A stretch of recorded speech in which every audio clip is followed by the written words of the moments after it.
Well, thank you, Mr. Chair. Mr. Powell, good to see you again. Thank you for being back here. I want to continue a dialogue that you and I had about FedNow.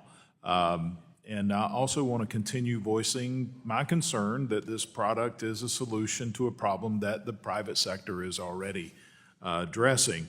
The RTP network is already capable of instant settlement with a much greater degree of connectivity than FedNow will have at launch next month or in years to come.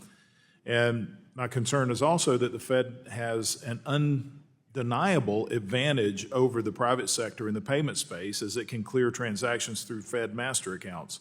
Furthermore, the Fed already has options to improve transaction speeds through existing services. For example, the Fed has discussed extending the operation hours for the National Settlement Service since 2015. So first question is, why not respond to industry demand by improving existing services instead of launching a new one that can compete with private industry? Well, we, as you may remember, we surveyed all of the banks, not just the large banks who stood up RTP, which was a very positive development that we supported. And overwhelmingly, the smaller banks wanted us to set up FedNow. This was a very overwhelming view among smaller banks. They wanted a Fed alternative to RTP. So we set it up, and I would agree with you. That does not a reason not to work on the efficiency of our other payment services, and I hope we're doing that. I mean, I know we're doing that. So we had also discussed in the past about setting up some guardrails to protect customers from accidental or fraudulent transactions. And we know that's a big issue across the entire financial services sector. And in response to that, you know that the banks already have procedures for customers to report unintentional transactions, and FedNow will come up with a suite of features as well to help institutions investigate and remedy any unintentional or fraudulent transactions. However, with real-time settlements, this becomes a whole lot more difficult than just debiting the account that received funds by mistake. Can you elaborate on how you're going to handle this protection?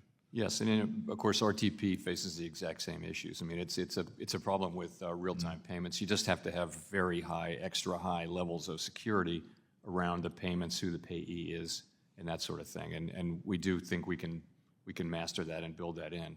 As any faster payment.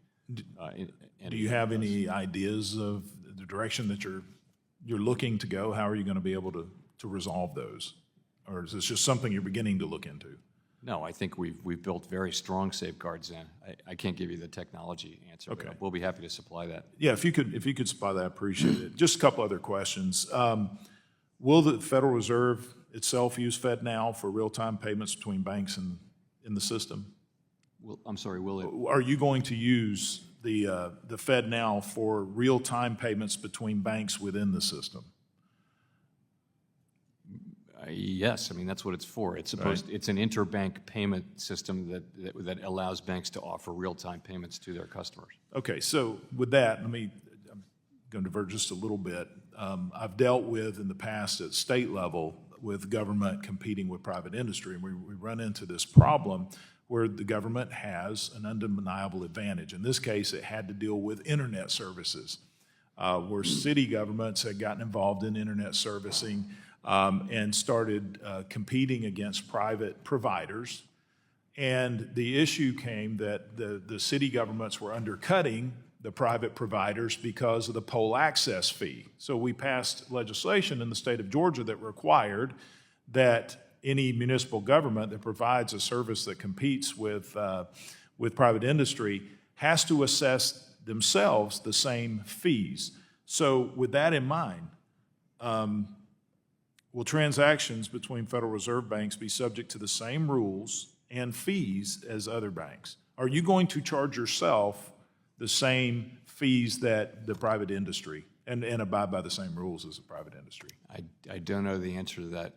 I will say I wouldn't advocate, in the payment space, there are many, many instances of a government-operated payment system operating side by side with a private sector one. It was not something I would advocate broadly for in the economy. You think about ACH, you think about FedWire.